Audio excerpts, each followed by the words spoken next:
एक ही है। हमारे जीवन का आधार है। These scriptures, I would say, are the manual of life. They are the manual of life. Whenever you buy a gadget, you always get a manual with it. And that manual tells you how to deal with the gadget, how to use it. But to be frank, nobody likes to read the manual. वो बस वो drawers में ही पड़ा रहता है box के साथ ही. But that manual tells you how to use the gadget. If there would be a problem, what kind of alert would be there? And then how to fix the problem. And also tells you, if you can't fix it, then whom to contact. Tells you everything. But हमारी manual पढ़ने की आदत ही नहीं है, बल्कि तब ढूंढ लेते हैं जब पूरा गैजेट ही सड़ जाए, आग लग जाए उसमें, तब कहीं याद आ जाती कि चलो निकाल के देख तो लें. पर जब इसकी सबसे ज्यादा आवश्यकता थी, अगर हमने इसे पहले ही पढ़ लिया होता तो शायद उसकी खराबी पहले ही पता चल गई होती. शास्त्र भी ऐसा है जो जीवन के साथ चलना चाहिए. It's the manual of life. जब आपके पास जीवन है तब भगवत गीता की जरूरत है. पर अफसोस इतना है कि जब वो ऊपर पहुंच जाता है ना, तब 15वां अध्याय पढ़ लेते, थोड़ा शांति पाठ कर लो चलो. जब ऊपर चला गया, जब फूकी गई मशीन, तब कौन सा मैनुअल काम करेगा.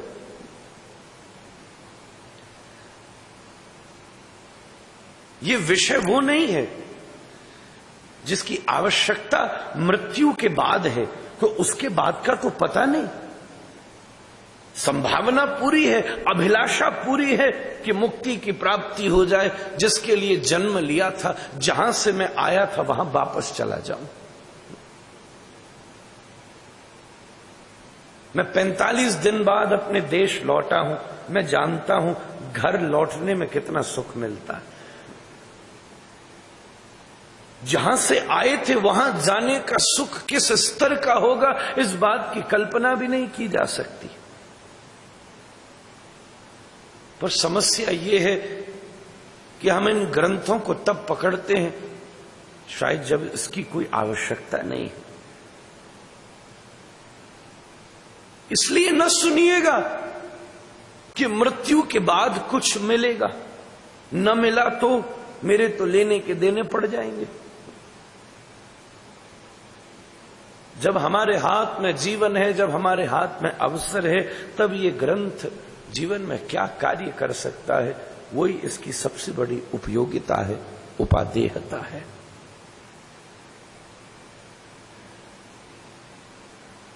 भगवत गीता जैसा विषय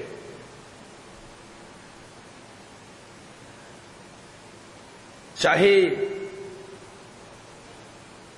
कर्मठ व्यक्ति हो, एक व्यापारी हो, चाहे एक व्यवहारिक हो, चाहे एक ब्राह्मण हो, चाहे कोई कर्मकांडी हो, चाहे कोई गृहिणी हो, चाहे कोई निवृत्ति परायण महात्मा सन्यासी हो, this is the one book which can satisfy every section of the society. No matter if you are a sannyasi, you would love to read Bhagavad Gita, the pure knowledge, the most transcendental knowledge. Even if you are a karmakandi, still without Bhagavad Gita, your karmakand wouldn't be fulfilled. No matter if you are a vyapari, still you will need it. This is going to motivate you to do something in your life. If you are a student, Bhagavad Gita is going to tell you how to learn things in your life. Every section of the society can be satisfied just with this small book. Contains 700 verses.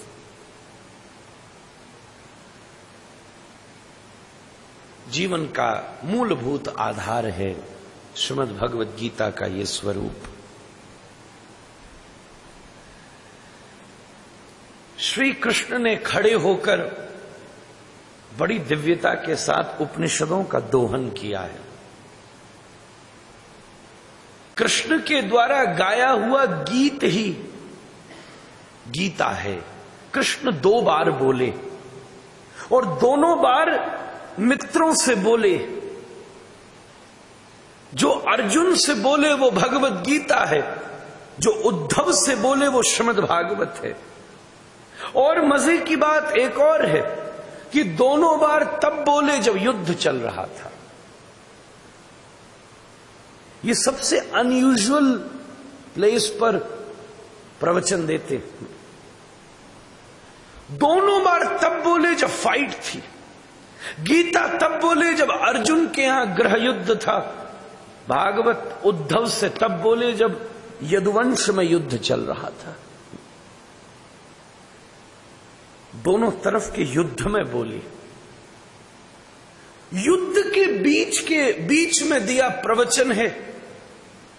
Krishna कोई बहुत ऐसा अच्छा मसन लगा के 2 mic लगा के सुंदर decoration करके न तो वो बैठे, न अर्जुन भी को बढ़िया कुर्सी बढ़िया आसन लगा के बैठा। हम आपका तो सौभाग्य है कि हम गीता भी इतनी सुविधा में कूलर पंखे और छत के नीचे बैठ के सुन रहे हैं। We are still very fortunate. I'm sitting on a very comfortable asan. It's very easy for me to speak. These 2 mics are helping me a lot, like anything. I haven't slept last night, I would say.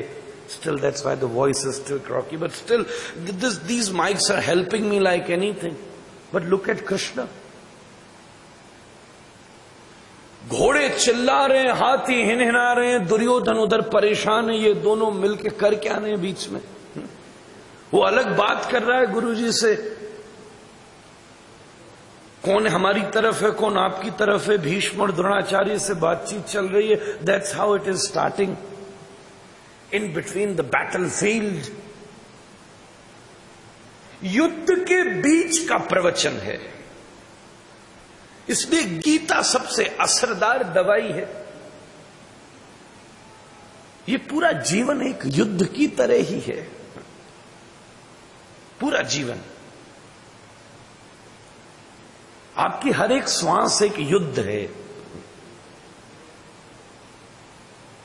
आप लेते अच्छा हो, जब when you breathe in you attain life, when you breathe out you are close to death.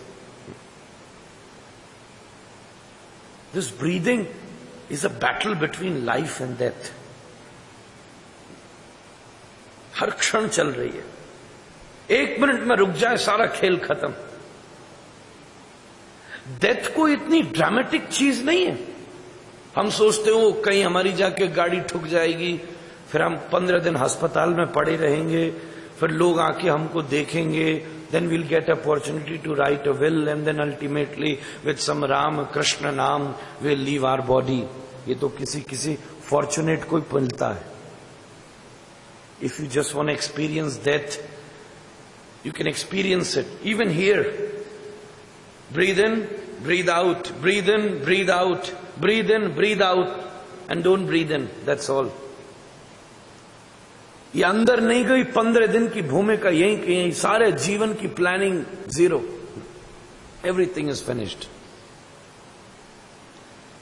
It's a battle going on between life and death. The whole life is a run.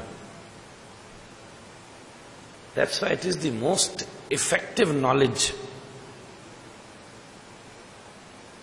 It doesn't contain rituals.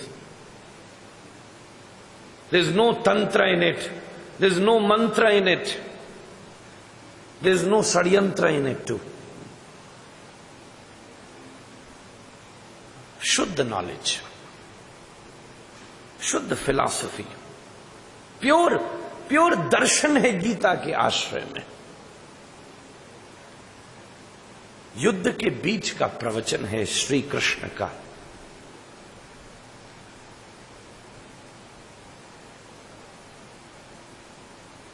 अगर पूरे सनातन धर्म को समझना हो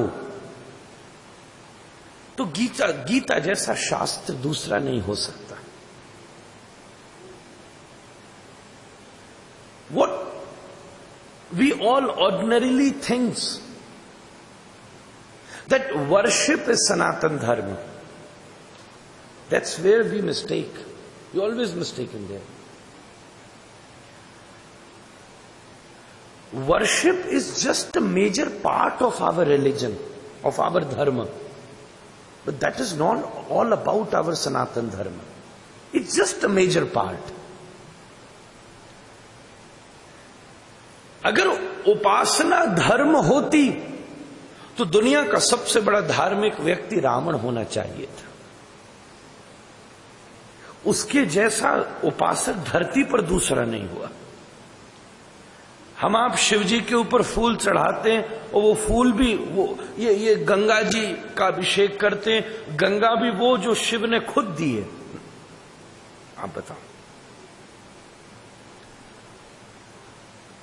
हम यहां किसी से कहें भैया हमको जरा 1000 रुपए की नोट देना, आपसे 1000 रुपए की नोट ली और एक एनवलप में रख के आपको वापस लौटा दी, happy birthday to you. Ravan पूजा करता है तो अपने हाथ से अपनी गर्दन काट के चढ़ा देता है। ऐसा उपासक, he wrote Ravan Samhita. When he used to do stuti, every time a new verse come up. Once he visited Kailash, he saw that all Nandi and then all the Parikar devotees of Lord Shiva were doing some kirtans. He heard the voice of those instruments and he created the verse.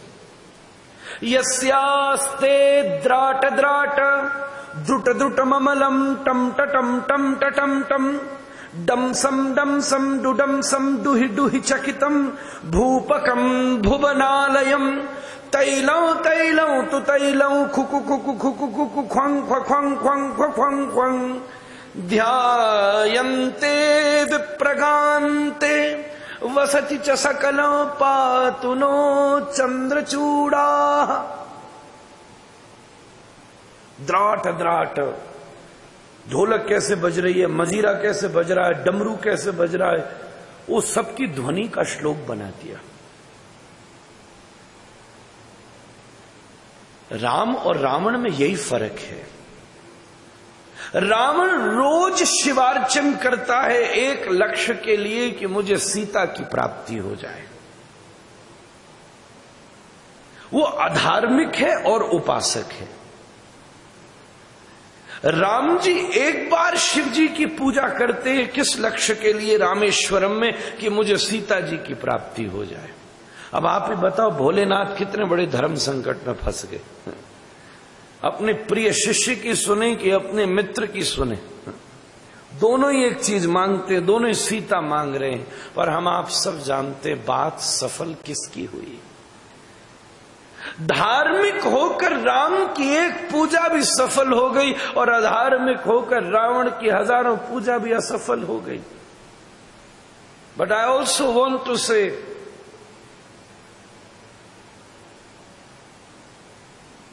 every dharmic would definitely be a upasak, but I doubt every upasak would be dharmic or not. I doubt. हर धार्मिक उपासक होगा ही होगा, पर मुझे संदेह है कि हर उपासक धार्मिक होगा। सेठ जी ने दुकान खोली, पूछा चावल में कंकड़ डाल दिए? बोले हां डाल दिया। अच्छा, हल्दी में कलर मिला दिया? बोले हां मिला दिया। सब मसाले हो गया, सब हो गया, चलो मैं गंगा जी नहा कर आता हूं। ऐसा तो रोज होता है। एक शुद्धतम दर्शन धर्म क्या है? महाराज मनु ने स्मृति में लिखा, धृति क्षमा दमोस्तेयम शौचमिंद्रिय निग्रह सत्यम क्रोधो दशकम धर्म लक्षणम। धर्म क्या है, यही चुनौती है अर्जुन के जीवन में, और श्री कृष्ण ने उसी पर विचार किया है। अगर सनातन धर्म की संवेदना को समझना है तो भगवत गीता जैसे विषय को पकड़ना पड़ेगा।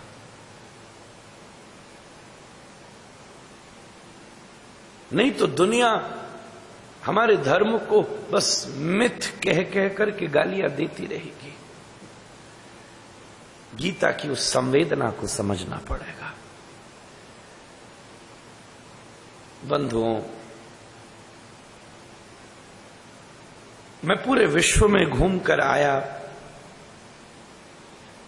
अगर भारतवर्ष की कोई ऐसी कृति जिससे पूरी दुनिया प्रभावित है तो वो भारतवर्ष से निकली भगवत गीता का ज्ञान है। मेरा एक मित्र है, इस समय स्विट्जरलैंड में रहता है, सन्यासी है। वो मुझे अपनी जीवन की घटना बताता है और मैं कई बार उसके विषय में बताता रहता हूं। उसकी जीवन की घटना बड़ी अद्भुत है। वो जब यंग था, जवान था, तो एक दिन अपनी एक मित्र को लेने पेरिस के स्टेशन पर खड़ा था। 2 साल के बाद पढ़ाई पूरी करके उसकी एक मित्र उससे मिलने आने वाली थी। He was very excited. He was waiting to receive her. He was holding beautiful red roses. He planned to propose her.